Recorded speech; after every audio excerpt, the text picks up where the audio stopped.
performance itu tidak single variable gitu penentunya, ya.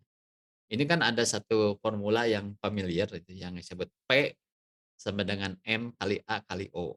Pernah dengar nggak nih? P sama dengan M kali A kali O. P itu performance, M itu motivasi, A itu ability, O-nya itu opportunity. Ya. Jadi kita harus menelusuri dulu kenapa sih orang ini nggak perform. Padahal mungkin orangnya punya kemampuan, ability-nya tinggi, ability-nya tinggi, kemudian motivasinya tinggi, tapi kenapa nggak perform? Bisa saja problemnya pada huruf O tadi, opportunity.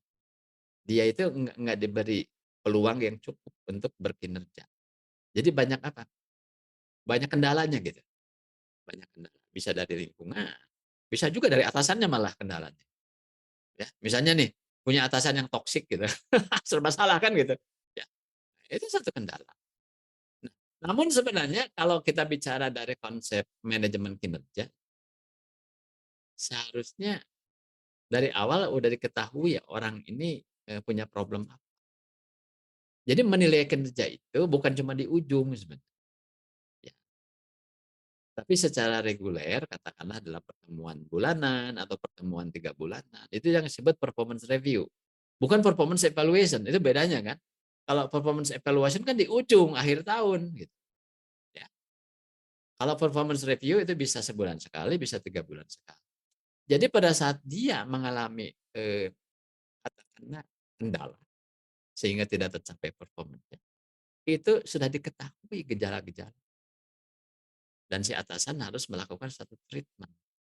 Ya, apakah kekurangan motivasi, apakah kekurangan opportunity, atau kekurangan ability. Kan faktor penentunya cuma 3 sebenarnya kalau kita bikin sederhana. Kenapa orang nggak berprestasi? Ya tolong diperiksa 3 faktor tadi. Ability-nya atau kompetensinya, kemudian motivasinya atau engagement-nya, komitmennya, dan opportunity. Opportunity itu ada juga yang menyebutnya faktor lingkungan. Nah, lingkungannya itu support nggak? Kan kadang kita ketemu ya, ada orang hebat, di perusahaan A dia sukses, perusahaan B dia nggak sukses. Karena ternyata lingkungannya berbeda. Ada yang support, ada yang kurang support. Jadi menjawab pertanyaan tadi itu, ya sebenarnya kalau secara moralitas ya, nggak fair ya. Orang-orang ujug misalnya di PHK gitu. Harusnya sebenarnya jangan sampai ada yang di PHK. Harusnya. Apalagi kalau menggunakan doktrin tentara tuh ya. Doktrin tentara itu salah satunya gini. Pada dasarnya tidak ada pasukan yang salah. Yang ada adalah komandan yang tidak kompeten. Ya, benar juga sih. Benar juga. Ya, pada dasarnya tidak ada pasukan yang salah, yang ada adalah komandan yang tidak kompeten dalam memimpin, dalam memanage anak buah. Gitu jawabannya.